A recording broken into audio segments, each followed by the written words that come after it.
بسم الله الرحمن الرحيم.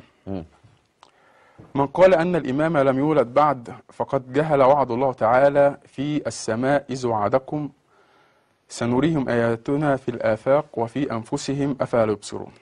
لا تحرف القرآن. يعني يا شيخنا دعه يقول، هو لا يقول يحرف على الآيات. هو لا يعرف شيئا عن اللغة العربية. شيخ خالد، لا، أنا كاتبها عندي والله. القرآن لا تعرف عن اللغة العربية شيئا. ما يعرف القرآن يقرأ القرآن. يا سنريهم آياتنا في الآفاق. كمل الآية. وفي أنفسهم أفلا يبصرون. ما ليست الآية هكذا.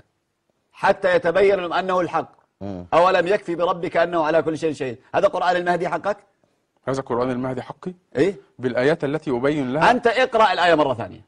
سنريهم آياتنا في الآفاق. بسم الله الرحمن الرحيم. سنريهم آياتنا في الآفاق آياتنا. سنريهم آياتنا في الآفاق وفي أنفسهم حتى يتبين لهم أنه الحق من ربهم. ماشي، ليست الآية هكذا. طب تفضل صحح لي الآيات. لا، أنت اقرأها صح. اقرأ الآية صح. يا شيخ خالد بعد إذنك، أنت تجادل في شيء يعني منذ متى كان هناك مرجعا دينيا أعلى؟ حتى خامنئي المرشد الأعلى لما يسمى الجمهورية يعرف يقرأ آيات من كتاب الله. يعني هؤلاء وهو الذي قال وسجلنا عليه لماذا نحن هكذا، إلى أن يدخل إنسان منا الحوزة ويخرج منها يحمل درجة الدكتوراه في الفقه الشيعي لا يكون قد درس القرآن ولو مرة واحدة. يعني هؤلاء ما في شيعي على وجه الأرض من معمميهم قرأ القرآن على الإطلاق. طيب فلماذا تلوم هذا الرجل؟ تفضل يا شيخ. بسم الله الرحمن الرحيم. إني لأصبر بما دعاني الإمام من صبر. سنريهم بسم الله الرحمن الرحيم. سنريهم آياتنا في الآفاق وفي أنفسهم حتى يتبين لهم أنه الحق. ألم يكفي بربك أنه على كل شيء قدير. لا، شهيد. على كل شيء شهيد. لا تلومني في الحفظ. وقال رسول الله صلى الله عليه وسلم في الآيات بسم الله الرحمن الرحيم ورفعنا لك ذكرك بالمهدي، أي إن المهدي الذي أدعو له. هذا يحرف القرآن يا شيخ. أنا أبين يا شيخ خالد من فضلك، يعني من فضلك أنا أدير الندوة. أنا أبين. هل تسمح لي شيخ؟ الله تعالى قال ورفعنا لك ذكرك. قل ما شئت ولن قطعك الشيخ حتى لو أخطأت في كتاب الله. تفضل. قال الله تعالى ورفعنا لك ذكرك فقط. تفضل. وأنا أقول أن الله تعالى رفع ذكر رسول الله صلى الله عليه وسلم بالمهدي وبالبينة، وذلك مما يتبين مما سيتلوه شاهد الإمام وهو على بينة من ربه. وإني قلت أن الإمام يحدث بنعمة الله وأما بنعمة ربك فحدث. نعم. ولو تمسكنا به أول القرآن بسم الله الرحمن الرحيم ألف لام ميم ذلك الكتاب لا ريب فيه هدى.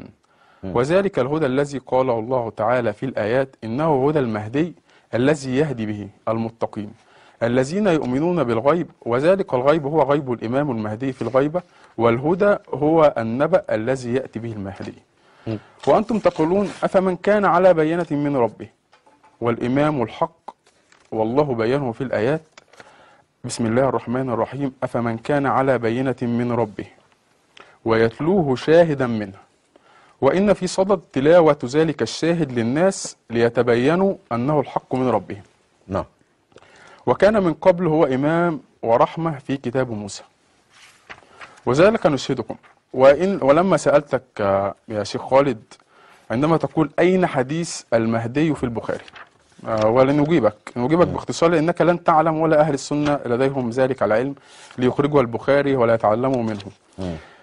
في باب الفخذ اجتمع الصحابة رضي الله عنهم وأرضاهم أن الفخذ عورة. هل في اختلاف يا شيخ خالد في أن الفخذ عورة؟ أنا عايزك تتكلم مالكش شيخ خالد خالص، زي ما أنا منعته أن يناقشك لا تناقشه. قل بيانك. أنت قلت هتبين، أنا سبتك تتبين وتقول أنك نائب المهدي وتقول ما قال لك الإمام وما بلغك به. بقى أبلغ الأمة ما تريد. تفضل. لنبلغ الأمة بأمر الله رب العالمين. تفضل. أن الإمام حملني البينة وترك الشاهد معه إلى أن يتبين مولاي عبد الله خادم الحرمين الشريفين لأنه لا يؤمن بأحد في الأرض من رؤساء ولا علماء ولا يثق بأحد إلا ذلك الخادم للبيت الشريف اللهم احفظه ورعاه، وهو يدعوه أن يتبين ويشهده بتلك الآية وبسم الله الرحمن الرحيم وإنه ليعلم أن مولاي عبد الله حفظه الله ورعاه هو من الذين آمنوا وكذلك دعاه. ويقول يا أيها الذين آمنوا بسم الله الرحمن الرحيم يا أيها الذين آمنوا إن جاءكم فاسق بنبأ فتبينوا. ويسأل مولاي عبد الله أن يتبين من الأمر وله الحكم وهو يعلم أن ذلك الملك لا يضام عنده يعني أحد. ممكن تجيب الباسبور بتاع المهدي نوديه سفاره السعوديه نجيب لك تاشيره يسافر يقابل الملك؟ أنا اللي هقابل سيادة الملك عبد الله، وليه؟ لأني أنا العائز بالبيت وعلى من ادعى البينة. فإن كنت كمل. بلا خلاص بينة، هنرجع برضو النقطه اللي احنا بنتكلم فيها، هي اكمل اكمل وإن بيان. إن لم أكن على بينة فله الحكم بالحبس بالسجن كما يرعاه حتى إن نصل إلى الإعدام. وذلك هو النبأ الذي حملني به الإمام إذ أمرني أن أعوذ بالبيت، وذلك في ذكر رسول الله صلى الله عليه وسلم إذ يسألهم أن يتبينوا ولا يسأل أحدا على الأرض كافة إلا خادم الحرمين الشريفين رضي الله عنه وارضاه. طب خلاص خلصت البيان كده؟ تمام. لديك شيء؟ في الأشياء كثيرة وأنا نتطرق للشيخ خالد. ما تتطرق اليه؟ يريد أن نطرح الأحاديث احاديث ماذا؟ أو الآيات. احاديث ايه أنا لم وآيات إيه؟ وهو أتطرق. قد سألك عن ذكر يعني نسب المهدي الذي انت وكيلا او نائبا عنه. يعني عيسى ليس له اب فقال الله عنه يا عيسى ابن مريم، يعني نسبه الامي، فليس انسان منا غير منسب، يعني الواحد ما جاش من الهوى يعني.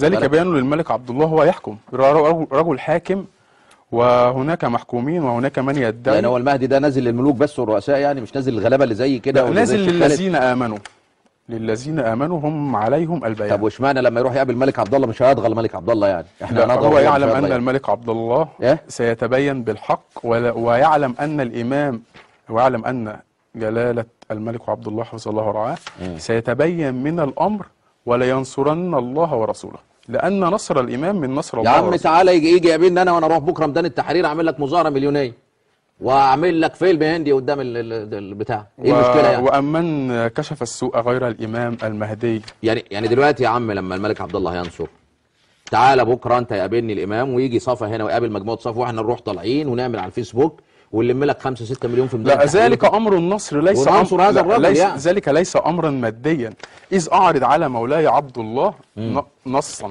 علميا. ايه بقى النص كده؟ قولي كده. لا، ذلك وتلك الأمثال نضربها للناس وما يعقلها إلا العالمون.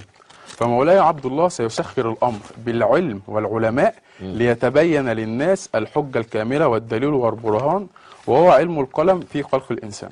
طيب أنا عايز أسأل سؤال، هل أنت عاقل؟ الحمد لله رب العالمين. يعني لست خارجا من مصحة نفسية وعقلية، لست خارجا من مستشفى المجانين في العباسية مثلا؟ لماذا هذا السؤال؟ لا أنا بسألك يعني. لعلي أذهب بها بعد الآن.